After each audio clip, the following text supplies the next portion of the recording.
व्यासपीठावरील सर्व आमचे जय भवानी मित्रमंडळाचे सर्व पदाधिकारी, समोर बसलेल्या माझ्या उत्साही भीम सैनिकांनो, बंधूंनो, भगिनींनो आणि मातांनो, हाती न घेता तलवार बुद्ध राज्य करी जगावर. हाती न घेता तलवार बुद्ध राज्य करी जगावर. ज्या काळामध्ये या विश्वात प्रचंड प्रमाणात अशांती निर्माण झाली होती, प्रचंड प्रमाणात अंधश्रद्धा आणि अधर्म निर्माण झाला होता, त्या काळामध्ये या विश्वाला शांतीचा संदेश देणारे तथागत श्री गौतम बुद्ध, ज्यांनी या महाराष्ट्रामध्ये हिंदवी स्वराज्याचं स्वप्न पाहिलं, असं राजमाता जिजाऊ, ज्यांनी राजमाता जिजाऊंचं स्वप्न सत्यामध्ये उतरवलं आणि या महाराष्ट्रामध्ये हिंदवी स्वराज्याची स्थापना केली, असे क्षत्रिय कुलावतांश कुलवाडी भूषण छत्रपती शिवाजी महाराज. प्रेतलेकरांची घेऊन खांद्यावरती कशी जगली ती माझी माय, अशी दीनदलितांची आमची आई माता रमाई, ज्यांनी स्त्री शिक्षणासाठी समाजाच्या दगडधोंडे खाल्ले, स्त्री शिक्षणाच्या उद्गारता ज्यांचा उद्गार आपण स्त्रियांनी प्रत्येकाने केला पाहिजे, अशा सावित्रीबाई फुले, महात्मा फुले. लोक हो असं म्हणतात ना, रात्र कितीही कालोख्याची असली तरी उद्याचा येणारा दिवस, उद्याचा येणारा सूर्योदय तेवढाच प्रखर आणि तेजोमय असतो. आपल्या दीनदलितांसाठी तोच प्रखर आणि तेजोमय दिवस ज्याने आपल्याला दाखवला, असे आपले दलितांचे कैवारी, भारताचे पहिले कायदेमंत्री, देशभक्त, विश्वगुरु आणि भारतरत्न डॉक्टर बाबासाहेब आंबेडकर या सर्व महापुरुषांना प्रथमतः मी अभिवादन करतो, त्यांना नतमस्तक होतो. लोक 133वी जयंती साजरी करण्यासाठी आपण जमलो आहोत. रत्नागिरीवरून मी शशिकांत संतोष गवडे, जय भवानी मित्र मंडळाच्या या प्रगल्भ व्यासपीठावर माझे आंबेडकरी विचार मांडण्यासाठी मी उभा आहे. हे विचार आपण सर्वांनी ऐकायचे, फक्त ऐकायचे नाही तर हृदयात ठेवायचे आणि डॉक्टर बाबासाहेब आंबेडकरांनी दिलेली शिकवण, डॉक्टर बाबासाहेब आंबेडकरांनी दिलेले विचार आपण त्याच पद्धतीने आपल्या जीवनामध्ये वापरून आपलं जीवन प्रफुल्ल करायचं आहे. लोक, आज मी तुम्हाला सांगतो, जय भीम म्हणायला कधी लाजू नका, जय भीम म्हणायला कधी घाबरू नका. जय भीम हा शब्द नाही, जय भीम हा प्रखरतेने मांडलेला विचार आहे. जय भीम हा डॉक्टर बाबासाहेब आंबेडकरांनी दिलेला आपल्याला विचार आहे. जय भीम डॉक्टर बाबासाहेब आंबेडकरांनी दिलेली शिकवण आहे. जय भीम हे दोन शब्द नाही, जय भीम म्हणजे आपलं संविधान आहे. लोक हो, 133वी जयंती साजरी करताना ही जयंती पुरतो मर्यादित नाही, हा एक मोठा उत्साह आहे. हा उत्साह आपल्या प्रेरणेचा आहे, हा उत्साह आपल्या अभिमानाचा आहे, हा उत्साह आपल्या स्वाभिमानाचा आहे, हा उत्साह आपल्या आंबेडकरी विचारांचा आहे, हा उत्साह आपला आहे, तुमचा आहे, आमचा आहे आणि देशाच्या संविधानाचा आहे. हा उत्साह आपण साजरा करण्यासाठी आपण इथे जमलो आहोत. डॉक्टर बाबासाहेब आंबेडकरांची शिकवण घेऊन, डॉक्टर बाबासाहेब आंबेडकरांचे विचार घेऊन आपण समाजामध्ये वावरत असतो. डॉक्टर बाबासाहेब आंबेडकरांनी जे आपल्याला दिलंय हे आपण कधीही फेडू न शकणार आपल्यावरचे उपकार डॉक्टर बाबासाहेब आंबेडकरांचे आहेत. डॉक्टर बाबासाहेब आंबेडकर हे खूप महापुरुष होते आणि आपल्या मनामध्ये आपल्या जवळ जेव्हा महापुरुषांचे पदस्पर्श होतो किंवा महापुरुषांचा आपल्याला स्पर्श होतो किंवा महापुरुष आपण जेव्हा जाणायला सुरुवात करतो, तेव्हा आपल्याला खरं कळतं या महापुरुषांनी या जगामध्ये, या विश्वामध्ये काय केलंय. एक साधं उदाहरण सांगतो. डॉक्टर बाबासाहेब आंबेडकर नित्य नेमाप्रमाणे दररोज बस स्टँडला यायचे आणि बस स्टँडवरून बसमधून आपल्या कामाला निघून जायचे. त्याच बस स्थानकावर एक भिकारी नेहमी भीक मागत असायचा. तो नेहमी भीक मागण्यासाठी एका ठिकाणावर बसलेला असायचा. अचानक एके दिवशी डॉक्टर बाबासाहेब आंबेडकर त्याला दिसतात. सूट बूट घातलेल्या डॉक्टर बाबासाहेब आंबेडकरांना बघून त्या भिकाऱ्याच्या मनात येतं, कोणतरी मोठे साहेब आहेत, आपल्याला चांगल्या प्रकारची भीक मिळू शकते. तो भिकारी डॉक्टर बाबासाहेब आंबेडकरांपाशी जातो. डॉक्टर बाबासाहेब आंबेडकरांना सांगतो, साहेब मला भीक द्या. डॉक्टर बाबासाहेब आंबेडकर त्याला सांगतात, एक गोष्ट लक्षात ठेव, या जगामध्ये जगाला दिल्याशिवाय जगाकडून कधी मागू नको. या जगामध्ये जगाला दिल्याशिवाय जगाकडून कधी काही मागू नको, आणि तसंच निघून बाबासाहेब तिथून जातात. तो भिकारी विचार करतो, या साहेबांनी मला काय संदेश दिला, या जगामध्ये जगाला आपण दिल्याशिवाय जगाकडून काही मागू नये. तो तसाच विचार करत बस स्थानकावर बसून राहतो. बाबासाहेब निघून जातात. तो विचार करत असताना त्याला काही सुचत नाही. अरे मी तर भिकारी, या जगाला मी काय देऊ शकतो, मीच जगाकडून मागतो, तर जगाला देण्यासारखं माझ्याकडे काय आहे. विचार करत असताना बस स्टँडच्या बाजूला असलेल्या एका बगीच्यावर त्याचा लक्ष जातो. बगीच्यामध्ये प्रचंड प्रमाणात फुलं आलेली असतात. तो विचार करतो, जर आपण भीक देणाऱ्याला एक एक फूल दिलं तर आपणही जगाचं देणं लागतो, आणि आपण ही भीक जेव्हा आपण घेऊ तेव्हा आपल्यालाही समाधान होईल. त्या माणसाने सांगितल्याप्रमाणे आपण एक एक फूल जो भीक देईल त्याला देऊया. अशा पद्धतीने तो भिकारी घरी जातो, आणि दुसऱ्या दिवशी नीतीनियमाप्रमाणे परत तो येतो. परडीमध्ये फुलं जमा करतो. परडीमध्ये फुलं जमा करून आपल्या बसणाऱ्या ठिकाणी परत भीक मागायला सुरुवात करतो. मित्र, भीक मागायला सुरुवात करतो. भीक मागत असताना जो भीक देईल त्याला एक फूल देतो, जो भीक देईल त्याला एक फूल देतो.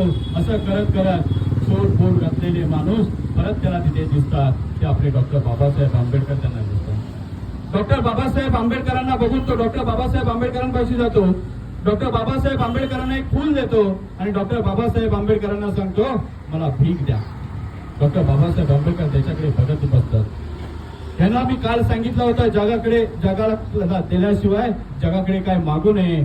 त्याने विचार केला आणि एका दिवसामध्ये फूल आणून दिलं, आणि आज माझ्याकडे भीक मागतोय. डॉक्टर बाबासाहेब आंबेडकरांनी आपल्या खिशामधले 5,000 रुपये काढले आणि त्या भिकाऱ्याच्या हातावर दिले, आणि त्या भिकाऱ्याला दुसरा कानमंत्र दिला, आजपासून तू भिकारी नाही, तू व्यावसायिक आहेस. आजपासून तू भिकारी नाहीस, तू व्यावसायिक आहेस. तो माणूस तिथे शांत बसला. डॉक्टर बाबासाहेब आंबेडकर निघून गेले. तो विचार करत राहिला, अरे हे माणसाने काय सांगितलं, मी भिकारी नाही, मी व्यावसायिक आहे. तो आकाशाकडे बघून आकाशाला सांगू लागला, मी भिकारी नाही, मी व्यावसायिक आहे. असं म्हणता तो भिकारी तिथून निघून गेला. 2 ते 3 वर्ष तो भिकारी त्या बस स्थानकावर दिसला नाही. 2 ते 3 वर्षानंतर काही काळ उलटून गेला, आणि 2 सूट बूट घातलेली माणसं त्या बस स्थानकावर बसला. 2 सूट बूट घातलेली माणसं त्या बस स्थानकावर उभे होते, आणि बाबासाहेब आंबेडकर त्याच्यामध्ये एक होते, आणि सूट बूट घातलेला दुसरा माणूस म्हणजे तो भिकारी होता. डॉक्टर बाबासाहेब आंबेडकर बसमध्ये निघाले, तसा तो भिकारी डॉक्टर बाबासाहेब आंबेडकरांच्या पाठीमागून जाऊन बाबासाहेबांच्या बाजूच्या सीटवर बसला. बाबासाहेबांना म्हणाला, बाबासाहेब मला ओळखलं? बाबासाहेब म्हटले, नाही, ही कदाचित आपली पहिली भेट असावी. डॉक्टर बाबासाहेब आंबेडकरांना तो भिकारी सांगू लागला, ही आपली पहिली भेट नाही, कदाचित ही आपली तिसरी भेट आहे. तिसऱ्या भेटीमध्ये, पहिल्या भेटीमध्ये तुम्ही मला सांगितलं होतं, या जगाला दिल्याशिवाय या जगाकडून काही मागू नको. दुसऱ्या भेटीमध्ये सांगितलं होतं, तू भिकारी नाही, तू व्यावसायिक आहेस. साहेब, तुमचीच प्रेरणा घेऊन याच्या पुढे मी फुलांचा व्यवसाय करत राहिलो, आणि या तालुक्यामधला सर्वात फुलांचा मोठा व्यावसायिक म्हणून मी बनलो, आणि आज दुसऱ्या गावामध्ये मी फुलांचा व्यवसाय करायला निघालोय. तिथंच तो बाबासाहेबांच्या पायाशी नतमस्तक झाला, आणि तो भिकारी बाबासाहेबांना सांगू लागला, बाबासाहेब तुम्ही साहेब नाही, आमचे गुरु आहात. बाबासाहेब तुम्ही साहेब नाही, आमचा आदर्श आहात. बाबासाहेब मला आशीर्वाद द्या, याच्या पुढे मी व्यवसाय करत राहील. डॉक्टर बाबासाहेबांच्या एका विचाराने एका भिकाऱ्याचा एक व्यावसायिक निर्माण होऊ शकतो. तर आपल्या भीमसैनिकांनी लक्षात ठेवायला पाहिजे, डॉक्टर बाबासाहेब आंबेडकर म्हणजे विचार आहे. डॉक्टर बाबासाहेब आंबेडकर म्हणजे एक देशाचे संविधान आहे. डॉक्टर बाबासाहेब आंबेडकरांनी दिलेला विचार आहे. डॉक्टर बाबासाहेब आंबेडकरांनी दिलेला विचार आहे. व्यक्ती हा निघून जातो, पण विचार कधी मरत नसतो, आणि इतिहास घडवणारी माणसं कधी इतिहास विसरत नसतात. इतिहास घडवणारी माणसं इतिहास घडवत असतात. डॉक्टर बाबासाहेब आंबेडकरांचा विचार केला. कोणासाठी केला? तुमच्या आमच्या भीमसैनिकांसाठी केला, तुमच्या आमच्या गरीब जनतेसाठी केला. डॉक्टर बाबासाहेब आंबेडकरांचा राजरत्न नावाचा मुलगा मरण पावला होता. आणि त्याच दिवशी डॉक्टर बाबासाहेब आंबेडकरांना लंडनला गोलमेज परीक्षेसाठी जायचं होतं. डॉक्टर बाबासाहेब आंबेडकरांचे भाऊ डॉक्टर बाबासाहेब आंबेडकरांना सांगायला आले, राजरत्न मरण पावलाय बाबासाहेब, पण तुम्हाला गोलमेज परीक्षेला जायचं आहे. काय निर्णय घेताय? डॉक्टर बाबासाहेब आंबेडकरांनी सांगितलं, राजरत्न माझा मिळालाय, पण एका राजरत्नासाठी माझ्या करोडो तरुणांचं, माझ्या एका राजरत्नासाठी माझ्या करोडो भीमसैनिकांचं मी नुकसान करणार नाही. राजरत्नाची सर्व पूर्तता तुम्ही करून घ्या. मी गोलमेज परिषदला लंडनला जाणार म्हणजे जाणार. पण लोक हो, भीमसैनिकांसाठी, तुमच्या आमच्या दलितांसाठी बाबासाहेबांनी राजरत्नाला टाकून गोलमेज परिषदेला लंडनला गेले. गोलमेज परिषदेला लंडनला गेले. हा तुमचा सन्मान आहे, आमचा सन्मान आहे. बाबासाहेबांनी दलितांसाठी केला. बाबासाहेब शिक्षण घेण्यासाठी कोलंबिया विद्यापीठाला गेले. शिक्षण घेण्यासाठी कोलंबिया विद्यापीठाला गेले. कोणासाठी गेले? देशाला घडवण्यासाठी. मी कोलंबिया विद्यापीठात जाऊन शिक्षण घेईन आणि भारतामध्ये येऊन देशाला घडवेन, हा विचार घेऊन डॉक्टर बाबासाहेब आंबेडकर कोलंबिया विद्यापीठाला शिक्षणासाठी गेले. डॉक्टर बाबासाहेब आंबेडकर कोलंबिया विद्यापीठामध्ये शिक्षण घेताना, डॉक्टर बाबासाहेब आंबेडकर कोलंबिया विद्यापीठाने शिक्षण घेत असताना लायब्ररीमध्ये, कोलंबिया विद्यापीठाच्या लायब्ररीमध्ये सर्वात पहिला आतमध्ये जाणारा, लायब्ररीमध्ये जाणारा सर्वात पहिला माणूस म्हणजे डॉक्टर बाबासाहेब आंबेडकर होते. आणि सगळ्यात उशिरा सुटणारे म्हणजे कोलंबिया विद्यापीठात लायब्ररीतून बाहेर पडणारे सगळ्यात उशिरा सुटणारे डॉक्टर बाबासाहेब आंबेडकर होते. तुमच्या आमच्यासाठी 20-21 तास अभ्यास डॉक्टर बाबासाहेब आंबेडकरांनी कोलंबिया विद्यापीठातल्या लायब्ररीमध्ये केला. एक दिवसाचा किस्सा सांगतो. लायब्ररीमध्ये शिक्षण घेत असताना, लायब्ररीमध्ये अभ्यास करत असताना सर्व मुलं लायब्ररीच्या बाहेर दुपारी जेवणासाठी जायचे, मेसमध्ये जायचे, डबा खायचे, हॉटेलमध्ये जायचे. डॉक्टर बाबासाहेब आंबेडकर तिथंच बसून काहीतरी खात बसायचे, खिशामधून आणलेलं काहीतरी खात बसायचे. कधीही ती लायब्ररी सोडून गेले नाहीत. डॉक्टर बाबासाहेब आंबेडकरांना लवकरात लवकर शिक्षण पूर्ण करून या भारत देशामध्ये यायचं होतं. कधीही त्यांनी वेळ वाया घालवला नाही. 20, 21, 22 तास अभ्यास करत राहिले आपल्या भारत मातेसाठी. असंच एक दिवस लायब्ररीमॅनने डॉक्टर बाबासाहेब आंबेडकरांना खिशामधून काहीतरी खाताना बघितलं. तो लायब्ररीमॅन बाबासाहेबांपाशी आला आणि बाबासाहेबांना विचारू लागला, लायब्ररीचा नियम तुम्हाला माहितीये? लायब्ररीमध्ये काही खाता येत नाही. जेव्हा तुमचा लंचचा वेळ असतो तेव्हा तुम्ही बाहेर जाऊन काहीतरी खायचं आहे, बाहेर जाऊन तुम्ही लंच करायचं आहे, पण तुम्ही बाहेरही जात नाही आणि खिशातून काढून काही ना काहीतरी ते खात बसता. डॉक्टर बाबासाहेब आंबेडकरांनी खिशातून काढलेला पावाचा तुकडा त्या लायब्ररीमॅनला दाखवला. पावाचा तुकडा बघून लायब्ररीमॅन आश्चर्यचकित झाला. बाबासाहेबांना म्हटले, एक पावाचा तुकडा तुम्ही फक्त खाऊन अभ्यास करता, तुम्ही बाहेर जेवायला का जात नाहीत? तेव्हा बाबासाहेब म्हटले, बाबासाहेब त्या लायब्ररीमॅनला म्हटले, साहेब माझ्याकडे खाण्यासाठी पैसे नाही, मी गरीब आहे, माझ्याकडे पैसे नाही, मला लवकरात लवकर अभ्यास करून, लवकरात लवकर शिक्षण पूर्ण करून भारत देशाचा उत्कर्ष करण्यासाठी मला भारत देशामध्ये जायचं आहे, माझ्याकडे पैसे नाही. तो पावाचा तुकडा खाताना बघताना लायब्ररीमन दुःखी झाला. तो बाबासाहेबांना सांगू लागला, बाबासाहेब तरीही शिक्षा तुम्हाला होणार. बाबासाहेबांनी सांगितलं, मला आवर्जून शिक्षा द्या, परंतु या लायब्ररीच्या बाहेर जाण्याची शिक्षा फक्त देऊ नका. बाकी कुठलीही शिक्षा झेलायला तयार आहे, कारण मला अभ्यास करायचा आणि मला भारत मातेमध्ये जायचं आहे. फक्त अभ्यासाचा हेतू घेऊन बाबासाहेब पुढे जात होते. मला फक्त अभ्यास करायचा आहे, भारत मातेला घडवायचं आहे, माझ्या भीमसैनिकांना घडवायचं आहे, माझ्या दलित बांधवाला घडवायचं आहे, हा फक्त विचार घेऊन बाबासाहेब प्रत्येक वेळी 22 तास अभ्यास करायचे. तो लायब्ररीमॅन सांगू लागला, बाबासाहेब उद्यापासून तुम्हाला फक्त एकच शिक्षा, उद्यापासून मी तुमच्यासाठी एक डबा घेऊन येत राहील आणि माझ्यातला डबा तुम्ही खायचा, ही उद्यापासून तुम्हाला शिक्षा. बरेच काळ बाबासाहेबांनी त्या लायब्ररीमॅनचा डबा खाल्ला असेल. आपलं जीवन व्यतीत करत असताना फक्त बाबासाहेबांच्या पाठीमागे उभी राहिली ती माझी रमाई. रमाईने मेहनत घेतली, रमाईने बाबासाहेबांना प्रेरणा दिली, म्हणून बाबासाहेब कोलंबिया विद्यापीठामध्ये शिक्षण घेत राहिले आपल्या भारत मातेसाठी. रमाईने सांगितलं, एक दिवस रमाईचे पुत्र गंगाधर आजारी पडले. रमाई खूप घाबरली. गंगाधरला प्रचंड प्रमाणात ताप येऊ लागला. गंगाधरला डॉक्टरकडे घेऊन रमाई गेली. डॉक्टरकडे घेऊन रमाई गंगाधरला गेली. गंगाधरना डॉक्टर सांगू लागले, चेकअप केल्यानंतर गंगाधरची परिस्थिती इतकी बेताची होती की गंगाधर वाचण्याच्या शक्यतेमध्ये नव्हते. तसेच ते रमाई डॉक्टरांना विचारू लागली, माझा गंगाधर जगला पाहिजे, माझा गंगाधर टिकला पाहिजे. माझा गंगाधर गेला तर माझ्या आंबेडकरांना प्रचंड प्रमाणाचं दुःख होईल.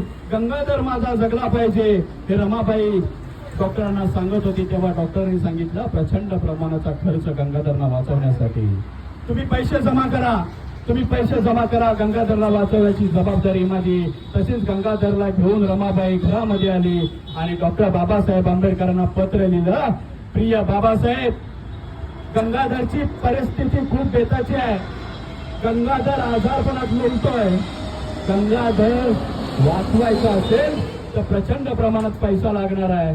गंगाधर वाचेल, बाबासाहेब तुम्ही पैसे ताबडतोब पाठवून द्या, असं पत्र पोस्टमॅनकडे दिलं.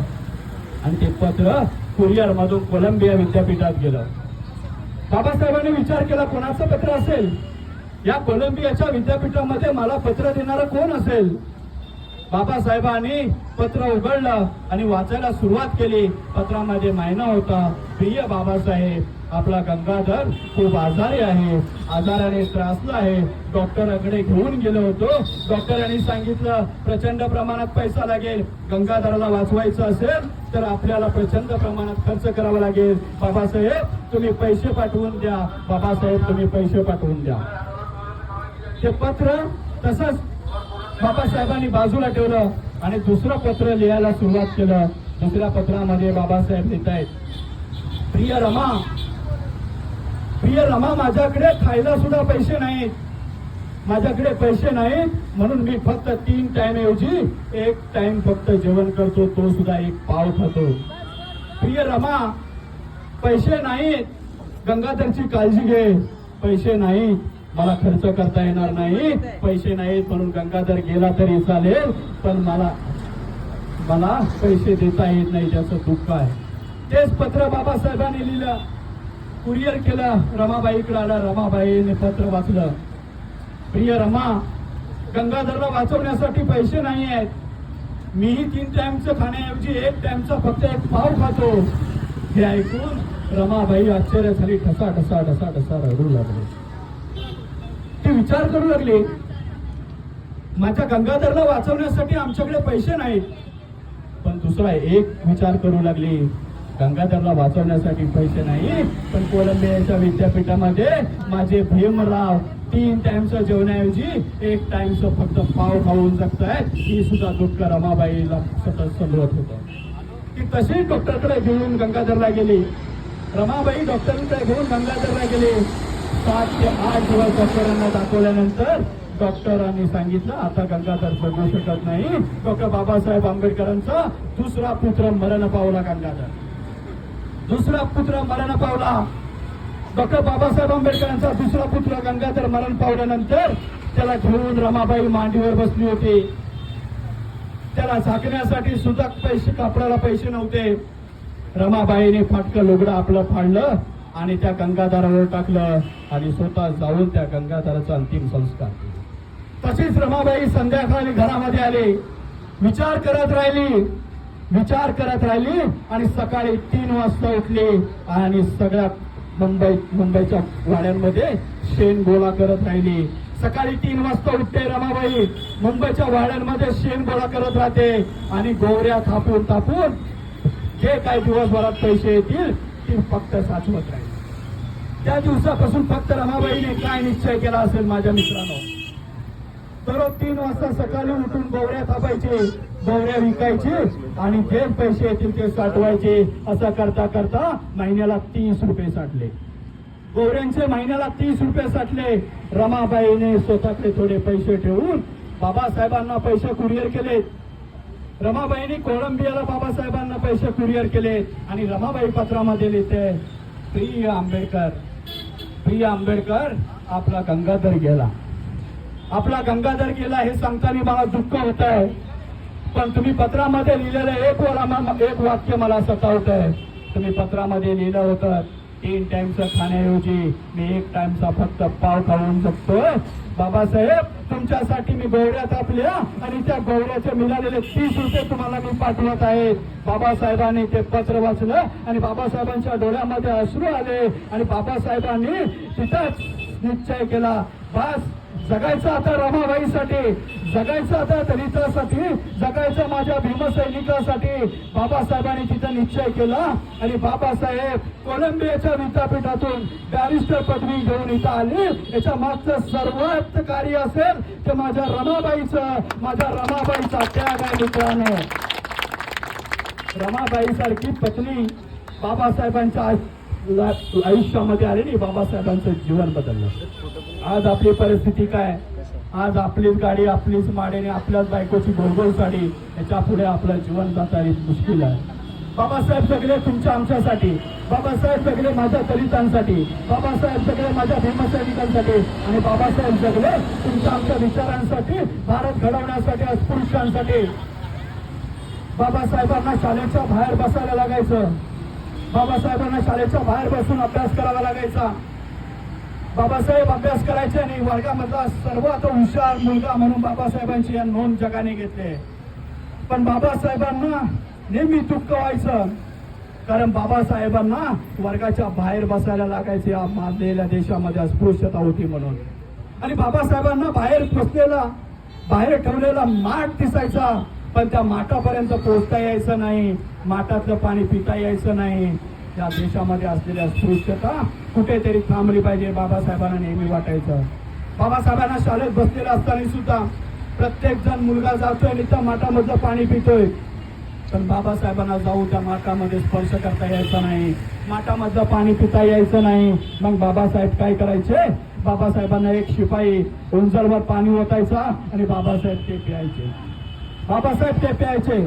शाळेमध्ये शिक्षक शिकवत असताना बाबासाहेबांना फळ्यापाशी जाता येत नव्हतं. बाहेर काय ऐकायचं ते बाहेर ऐकून अभ्यास करावा लागायचा. बाबासाहेबांना एकदा शिक्षकांनी प्रश्न विचारला, बाबासाहेब अशी कोणती गोष्ट आहे जी आपण स्पर्श करू शकत नाही पण आपल्याला दिसते, आपल्याला दिसते पण आपण स्पर्श करू शकत नाही, अशी कोणती गोष्ट आहे?